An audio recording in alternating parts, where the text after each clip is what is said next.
Mariana, and well, I have two pets. It's called Pudim and Quindim. Bruno loved this name.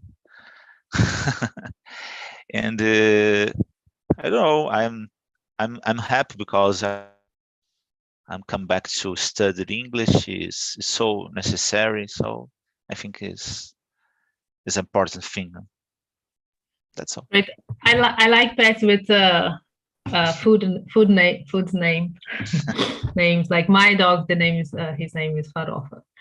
So I have a neighbor here. He is his cat. His name is Pickles, Mr. Pickles, because I call this cat Pickles. And no, Mr. Pickles. So I used to say in secret, Senor Pickles. Because it's more Pickles is too fancy, too chic. So Senor Pickles, come here. Lua, I think I will do two rooms, okay? But Lua, can you present yourself, please? Can you listen to me now? My name is Lua. I'm 26 years old. I live in Fortaleza, Ceará. And I actually work now as a product designer. So I stay a lot of time in home with my cat, who is the love of my life. And I think that's it. And my cat is named Jake. It's not a fool. What is name? Sorry, what is the name of your cat? Jake. Cake? Jake. Jake. Yes. Oh, okay. It could be cake. Okay. Yes. Okay. Leonardo, do you have any invitation to go to the other room? Yeah, I'm here in my cell phone.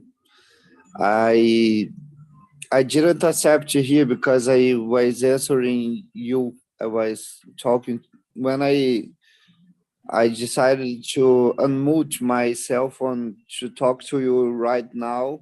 I didn't accept the second room.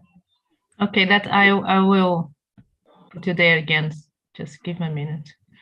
I don't know how, because you refused. Okay, you can be here with me, no problem. So can you present yourself, please? Yeah, of course. Well, I'm Leo. I'm 27 years old. I live in Rio de Janeiro. I'm married. I work with project manager in a marketing agency here in Rio, and I have a pet called Romeo. Romeo, nice. Yeah. So, will you have the questions in the chat? No. Let me change to you. So, we're gonna talk about folklore today. And for you, what comes to mind when you hear the word folklore? Please describe it. Personally, I think about culture. When we talk about folklore, I remember some histories that we have here in Brazil when we talk about folklore. And in the books on the school, the first thing for me is that. And for you, Lua? To me, it's pretty much what Leonardo said. Is about culture and what represents us as peoples in our states. You know, is where we lived, is where how we identify us.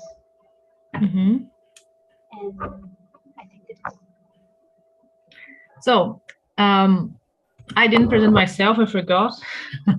So my name is Atamis. I am a nutritionist and an artist. I have a dog. His name is Farouk, as I said before.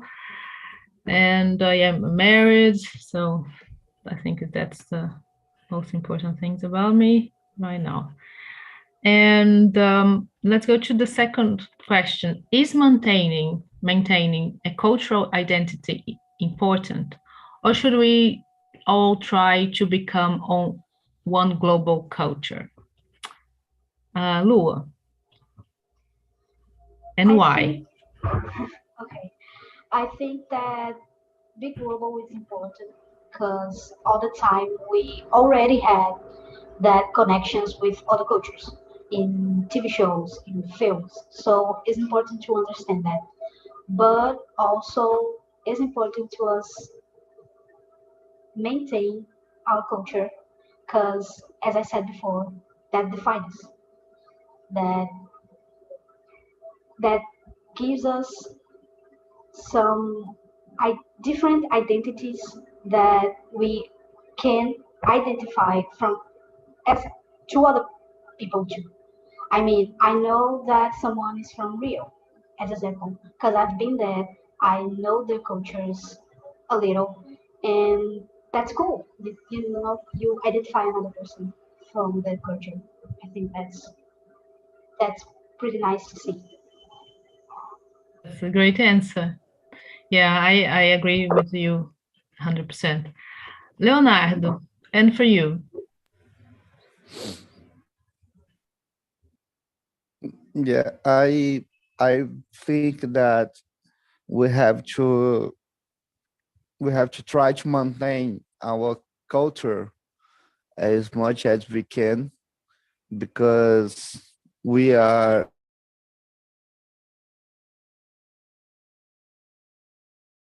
to keep our culture uh, in the best way that we can.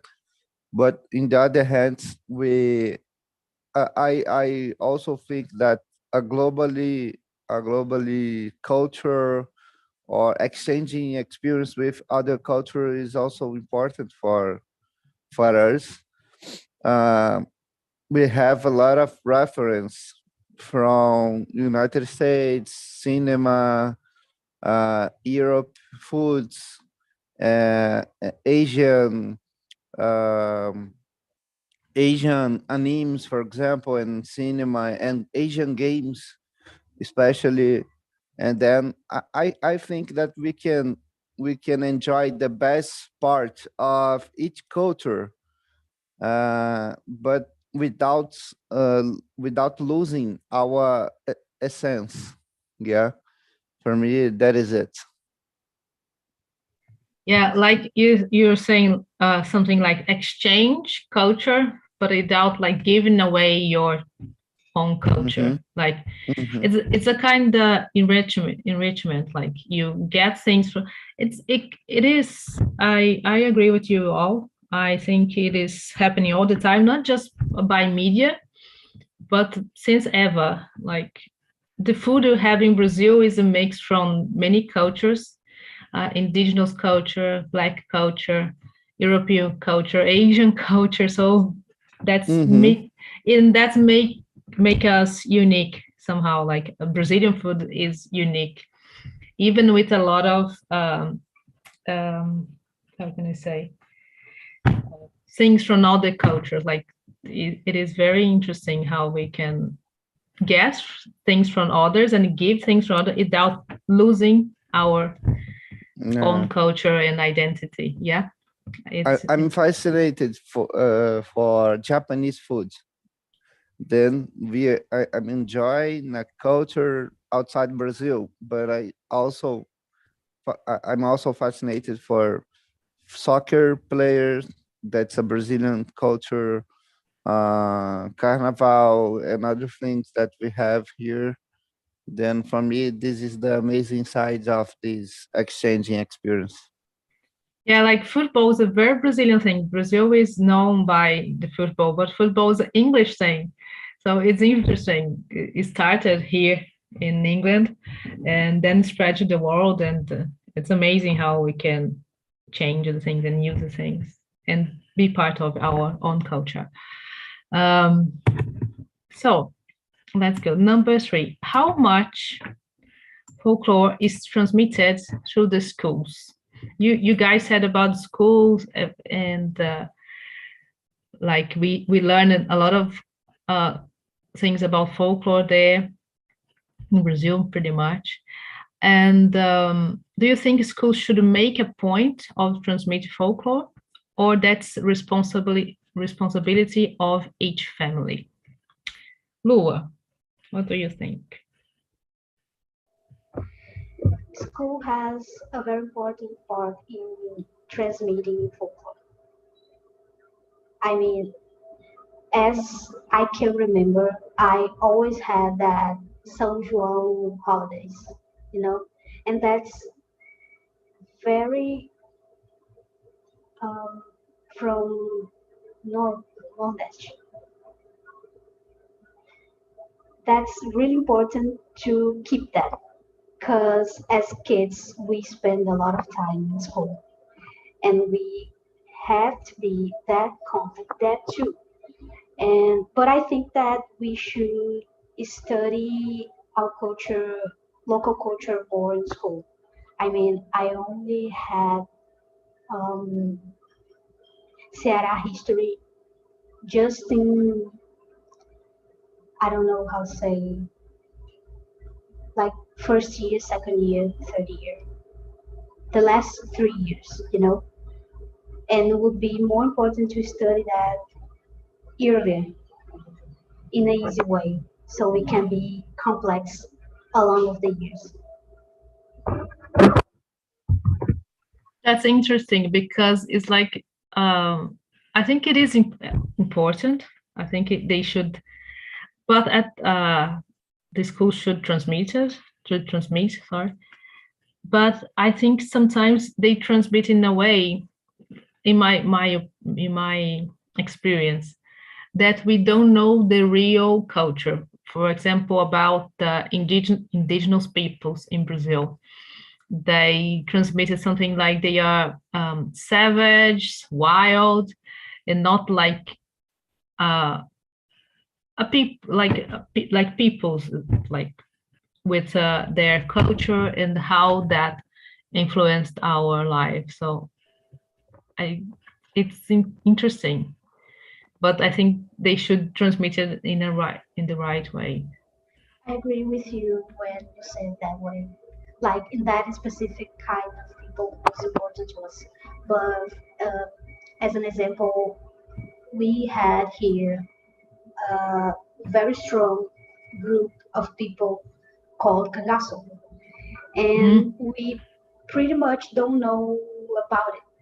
You know, we just, I mean, that's culture. Yeah.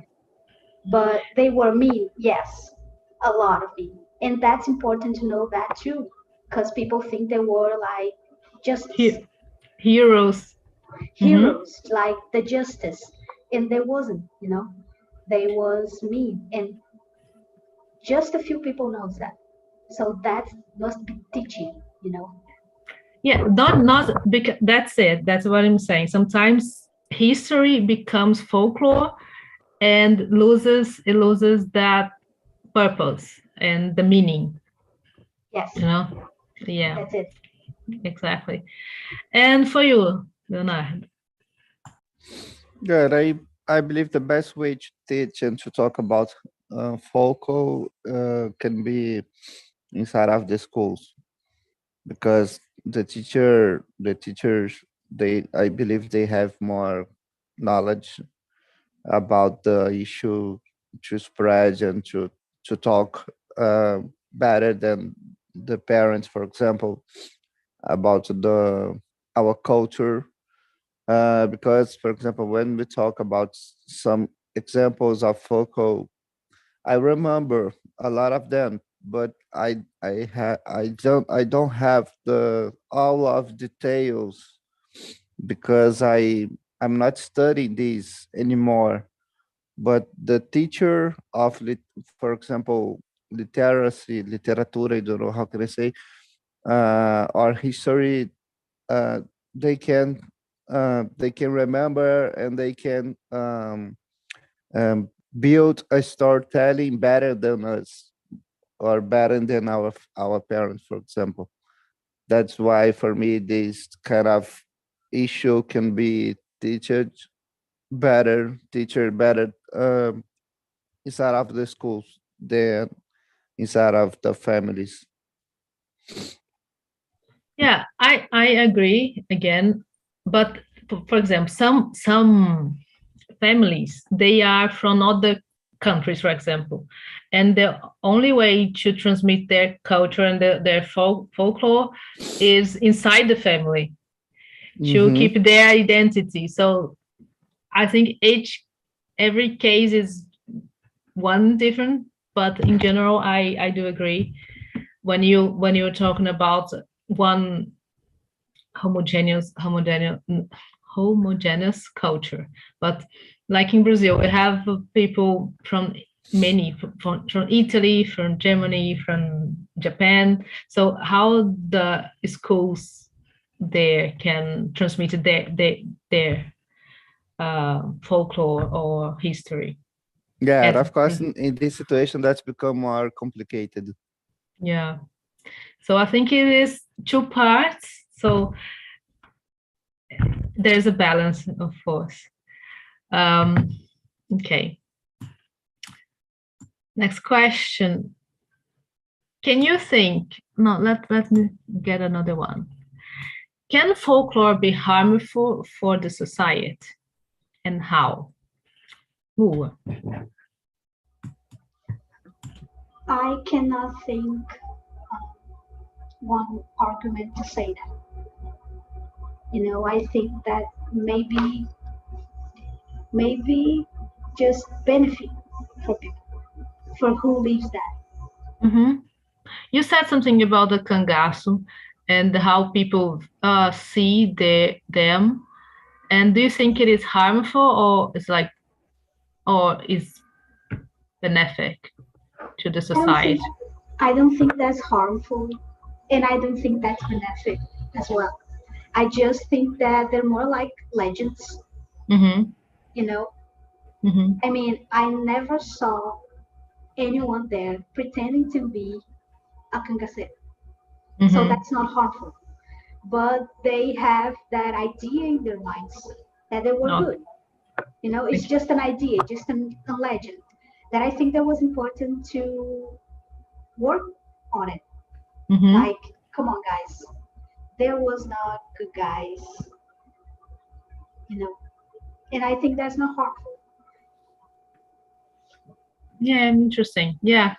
If people were trying to copy their behaviors or make justice with in that way, maybe it would be. Yeah, I do agree. Leonard, and for you. Yeah, in this case, harmful is like dangerous. Yeah. Well, I don't think uh, that focal can be harmful for anyone. Of course, maybe depending on the history on the issue, because we know more the Brazilian focal than other countries. But when you talk about some other different countries that we don't know, maybe some history inside of a focal issue can Mm-hmm. be harmful. I don't know when we talk about Iran, yeah, some countries that have a more complicated situation about culture, about beliefs, and I don't know. But inside of my words, inside of my bubble, Brazil bubble, I don't think that can be dangerous. I in this question, I was thinking about my answer, and it is hard to, when you are in a good situation, it's hard to see forward. But I think some folklore can create prejudice. You know, like you think some kind of I don't know, a blend of food, it's bad for your health, and you don't eat even if you are hungry. Or you can create, for example, in some meetings, people say, people from Bahia don't like to work, for example. That's a prejudice, a horrible one. They are lazy, they are... Totally. So this is about folklore somehow. It's about superstitions and folklore. So I think it can be harmful in these ways. And I was thinking about, I don't know, each country in Africa, they believe some kids, they are witches or wizards, and they just let them die of starving. So it can be harmful in many ways if you really think deeply. Yeah. So Yeah, I agree with you. And I think that's pretty much what Leonardo said. Like in yeah, Brazilian bubble, it don't harm us. You know, it's not a harmful thing. But in other cultures, in other folklores, maybe one of these things, you know. yeah. Other Yeah, thing, go ahead, Leonard. sorry.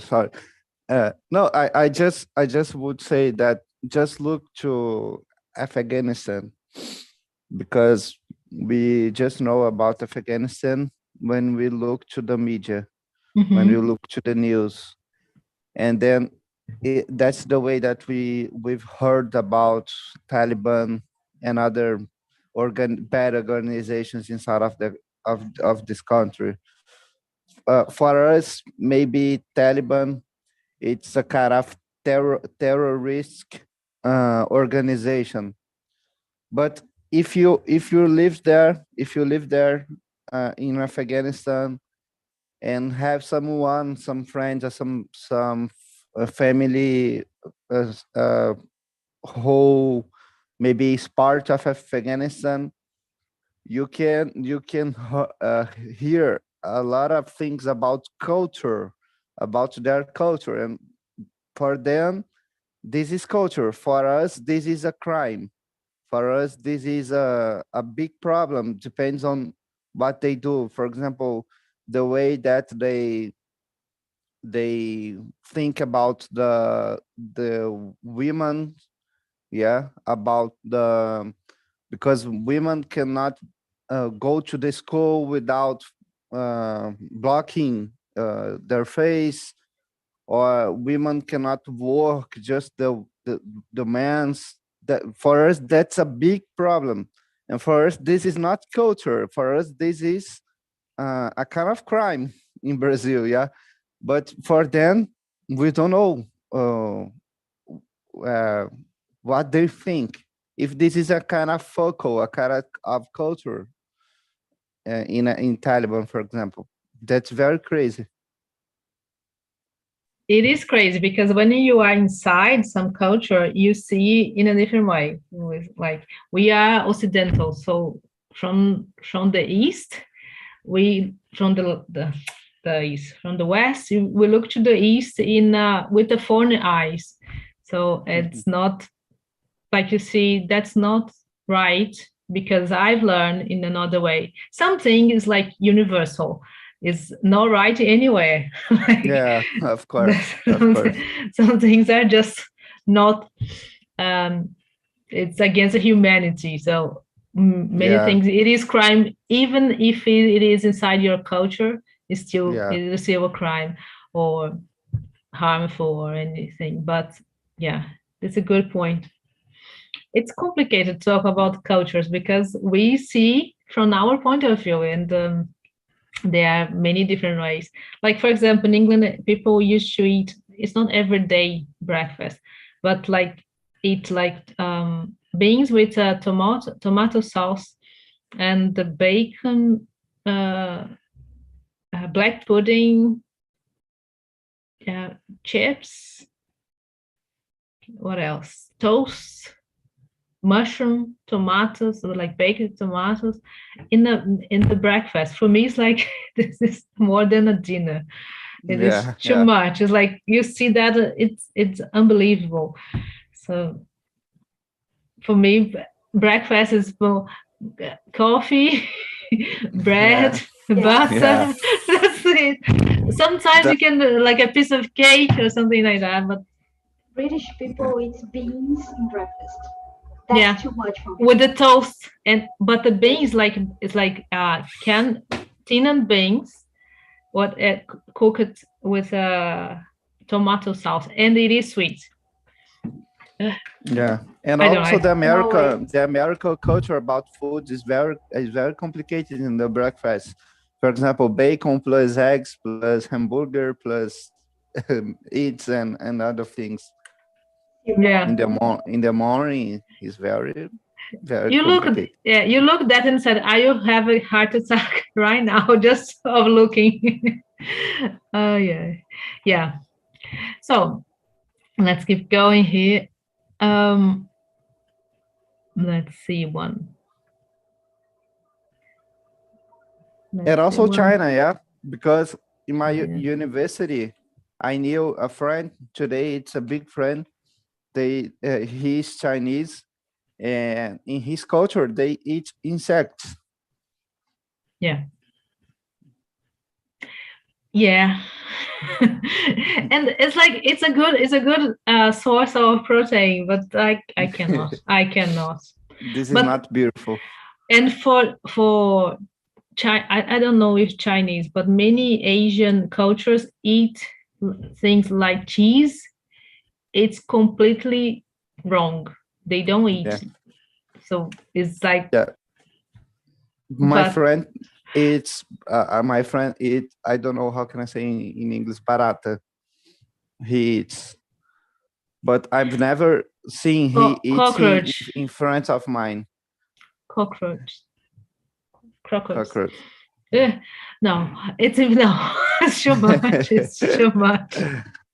Yeah, ant, cockroach, and other insects.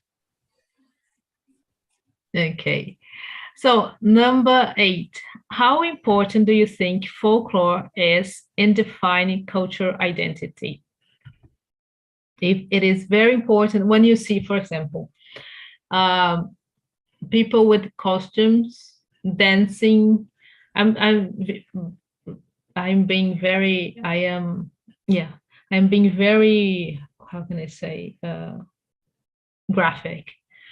But how this is important to define the cultural identity, how folklore is important. For example, in different areas of Brazil, we have different folklore and stories that our moms and grandmas tell to us, how this is important to define cultural identity. Lua, go ahead. I believe that it's more about how we transmit the way we live, as with the sayings, with the culture who is transmitted to my grandmother, to my father, and then to me. And I was thinking about, we were talking about food and culture, and I just remember that this week I met 3 Italians, and we were like out for dinner. We were eating Roman pizza, traditional Roman pizza, and I thought it was strange because they were eating with the hand, the pizza with the hand, and now I'm thinking about how cultural this is. Eat pizza with the hand, and I was like, with a plate and a fork and a knife, eating the pizza that was pretty thin, like the pasta was thin, and they were eating with the hand much faster than I was, because they were not like feeling the taste and I was just cutting that small pieces and eating very slow. That that that's pretty much about it. They were it was important then eating, like tasting and enjoying that. And to me, it was just pizza, regular pizza. Because pizza is not my culture. It was not passed to me like that. Yeah, it's interesting because once I people have a lot of prejudice about Brazil for many reasons. Some of them are justified, but some like Brazilians don't like to touch the food. That's right. We don't like to eat touching with our hands. Like we always have a napkin or knife Yeah. and fork. Like we don't touch the food when we are not making it. So someone said to me, because Brazil you don't have a good high rate of hygiene, and that's why you don't touch the food. I said, what? We have Yes. that's a prejudice. It is not related. One thing is not related to the other. So we have shower. We take shower every day, more than once sometimes. Brush our teeth 3 times a day. People in Yes. England or Europe, they don't do it. And you talk about our hygiene, and we don't touch the food because maybe our hand is dirty.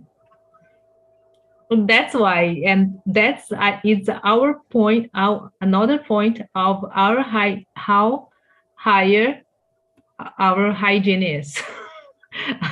I hated Yes, when they said that to me. I said, "What are you talking but about?" that's a lot of culture too, because for them, eating with the hand is like one way to feel the food, Yeah, it is. to feel, to taste it. And for us, it's more like, oh, I don't want to get my hands dirty. Yeah, like with greasy with fat in my hand. I don't like Yeah. it. I don't. Yes, exactly. I don't see the point. If you have instruments, I don't know. If you have things to use to avoid it, I will avoid it. And for you, Leonard, then how important do you think folklore is in identify cultural identity? I just will add a comments inside of this issue. I saw a news talking about a restaurant in São Paulo that um, made success because the clients could eat by the hands. This is very crazy because for us it's very different, but someone is trying to to gain money with a different idea, and for me this is very very crazy, um but it's a culture of other countries, but for me I don't think that's hygienical, yeah. uh but I would say the focal, it's very important to the identity of a country, of a culture. I remember a situation that I lived when I had the opportunity to visit Foz do Iguaçu. Is very near to Paraguay and Argentina. Then I saw I went to a place called Marco das Três Fronteiras, where you can see Brazil, and in front of you, you can see Paraguay and Argentina, the three countries in the same place, almost in the same place. And then in the night, the they organized a show, a presentation talking about the culture of each country, Brazil, Argentina, and Paraguay. And for me, it was very clear that what marks what is for me, it's very clear that the identity of Argentina dancing culture is the tango.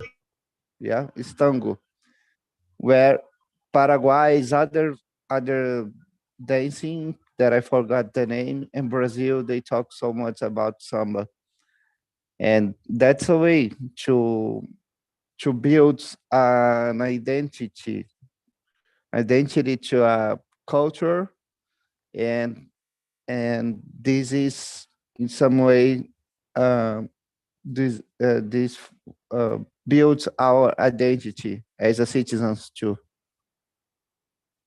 Yeah, I was thinking about other things, like not just how the folklore is built.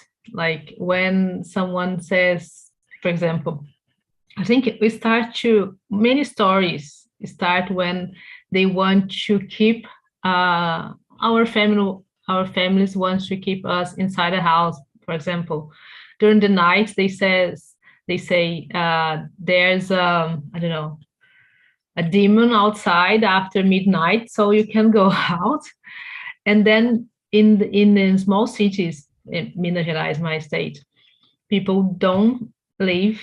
For example, in the, I don't know how to say this, Quaresma, they don't leave their houses after some time, and it keeps everything quiet and kind of safe. It is interesting how it changes, how keep our identity, but it keeps the things working in a certain way in those places. So I have another question. When you think about Brazilian culture, what do you think about? Like, if you have to explain to someone, what is the Brazilian culture? What do you say to that person? Lua, for example, to the Italians, what would you say to them? That's complicated because I can say that Brazilian culture is feijoada, samba, soccer, and a lot of stuff. But I can also say that Brazilian culture is baião de dois. And I can say that is forró, is that samba. I can say my reality, and I can say how foreign people see us. So there's a lot of culture to transmit.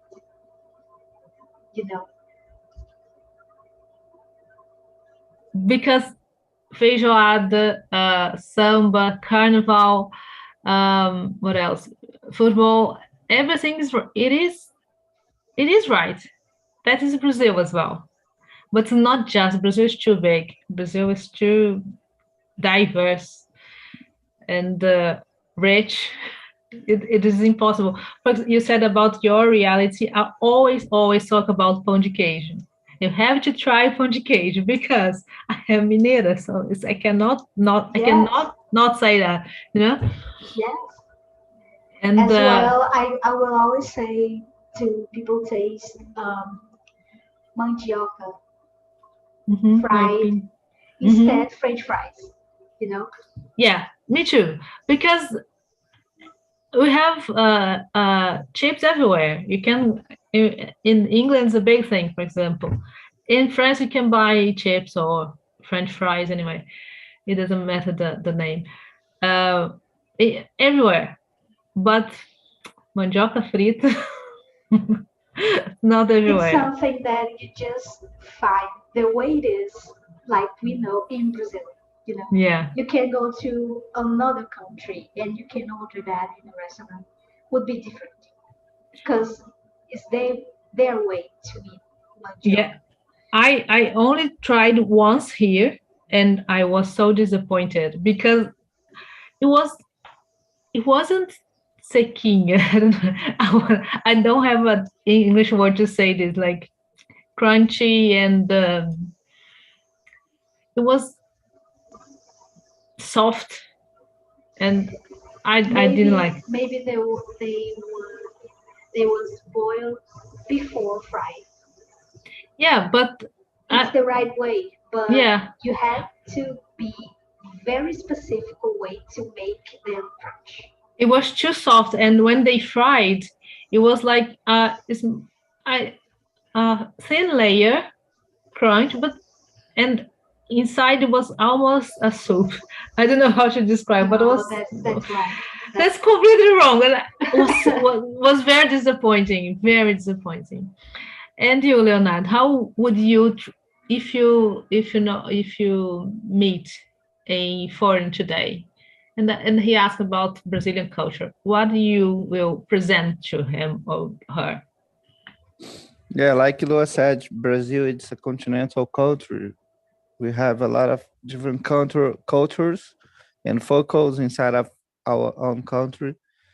When you talk about the Northeast, South, and other regions, but I would say that in general, people outside Brazil knows Brazil about the main things that go to the media, like Lua said, feijoada, soccer, samba, and other things. But Brazil, it's so bigger than that.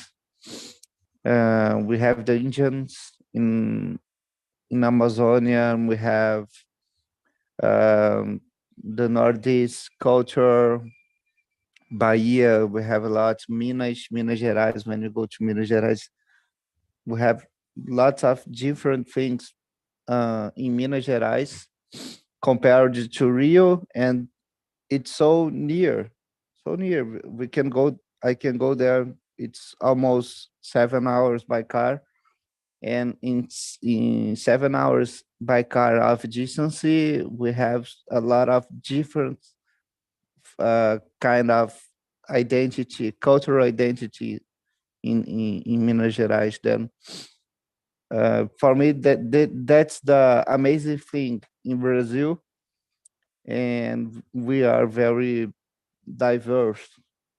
For me, this is the way that we can be identified. And like we can, I believe we can see something very similar in United States, because we have the, for example, New York and other cities with a lot of capitalism culture. We have Hollywood, we have Texas, and Texas is very different from the other states in the United States. We have California, Miami, and other places. So, like Brazil's, we're talking about big countries, and it's very complicated to um, um, make a kind of resume. Yeah, in some words, it's difficult to say. It is hard. You said something. It's close. Minas Gerais so close to Rio. You said 7 hours. If you by car, if you travel 7 hours by car in Europe, for example, you can cross like 3 countries. Yeah. That's it. Complete different cultures. I think we think Brazil like it is close because we have a different dimension of the thing. So it is very interesting what you said. Once I traveled 3 hours by car, and the woman said, "You get here by car?" I said, "Yes." How long? 3 hours. I said, by car, 3 hours. I said, "Yes, it's just only 3 hours." She said, "It's a very long trip." It's not. it's really not. But in a country, it's really small country, they don't travel more than 40 minutes by car.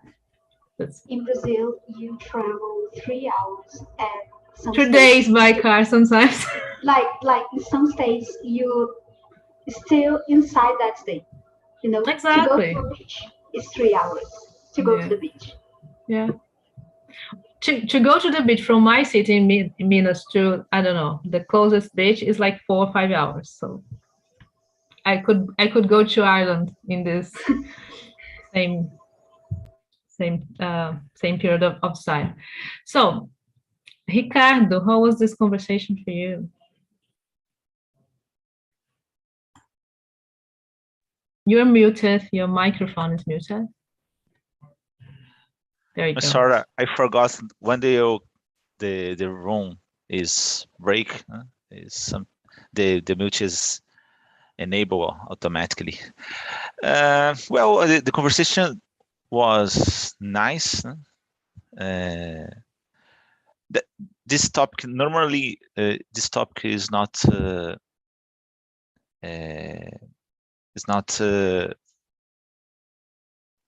participate. I don't know exactly the word on our lives and current lives.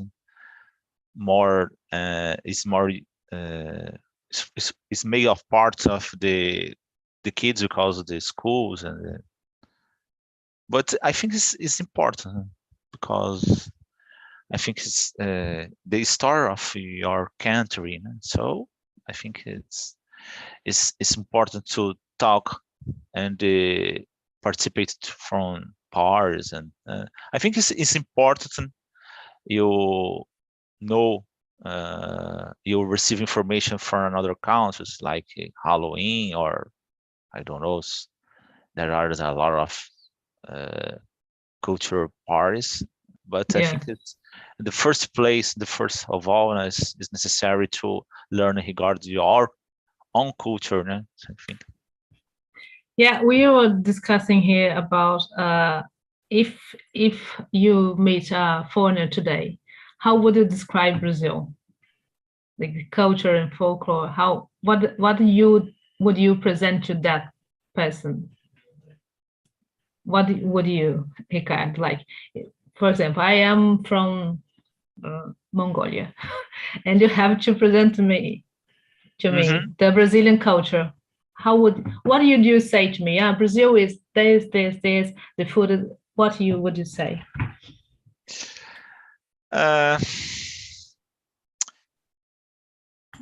My parents are foreigners. My mother was born in Portugal, and my father on Spain. And really good food in your house. Yeah. My grandfather talked with me regarding the Portugal aspects, and my father talked too. But sometimes it's difficult to explain to foreigner regarding your country. I think it's when you talk regarding the carnival, I think it's not. Sometimes it's difficult because the carnival show just one part of us, and sometimes it's not a good part. I think is for us Brazilian that's no problem, because you watch carnival, and you it's possible to see a woman, for example, show your breast. I think your bra. I don't know. Breast. And okay, it's just one part of this. It's 4 days of our year. 4 days of our year. But when you foreigner watch the carnival, you receive another message. If it's I'm concerned regarding the situation, because Brazil is much is richer because it's a big country. And there are, for example, the same food have 3, 4 names. For example, mandioca, could you call it aipim, macaxeira? So I think it's important to talk regarding this topic. Yeah. Bruna, what would you present to me as a foreigner? What is Brazil? For my part, I would say you have to go to Brazil for the food. Because everywhere you have good food. It doesn't matter if it's from Minas. Of course, I would say from Minas, of course, because I'm Mineira, but everywhere you can get a really good food in Brazil. Yeah, maybe I would present the food and music. I think these are 2 really strong things in our culture. But it's interesting because folklore is something we learn at school, but we don't transmit. Mainly, like, I think it's not something that we usually talk about here in São Paulo, you know. It's not so strong. At least that's what I feel. It's been a long time. I don't talk about it. But it's a good topic. I think we can do it, you know, like start spreading the word and share some things, you know. Maybe I would talk about my grandpa. I was talking to the guys that he had this story about Saci, you know, that he saw it and everything. And maybe I don't know how I could show you this, you know, maybe some museum here, or ask you to read something about it, share some videos, you know. Yeah, you said at school, when we are in schools, we have a lot of folklore. For example, the blonde from the bathroom. That's a folklore. Things like that. And it's so rich because you have a ritual to do it, to call her, and the kids are, how can I say, fearless. We want to see, we never see anything, but we swear to God we saw it. And interesting. I've never seen. I was fearful. I was a fearless kid. I was very fearful. Yeah.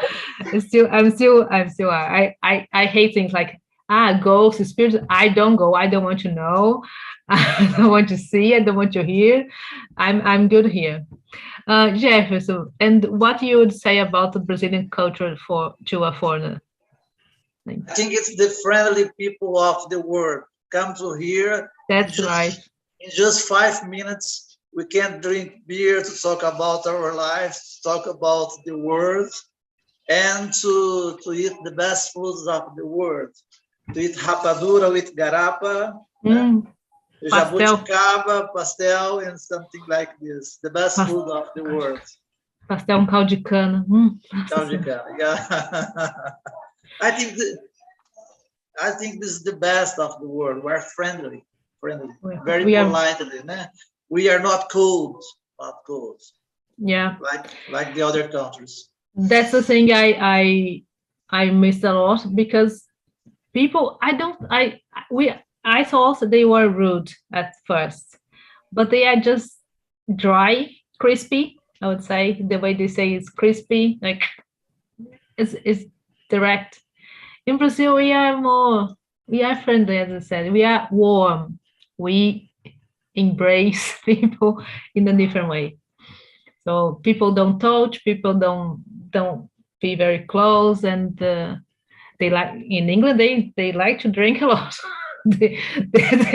One pint like 100 milliliters, 500 milliliters. So they have 2, 3, 4, many. They are very big. They really like it. Yasmin, the last but not least, what do you say about your own country to a foreigner?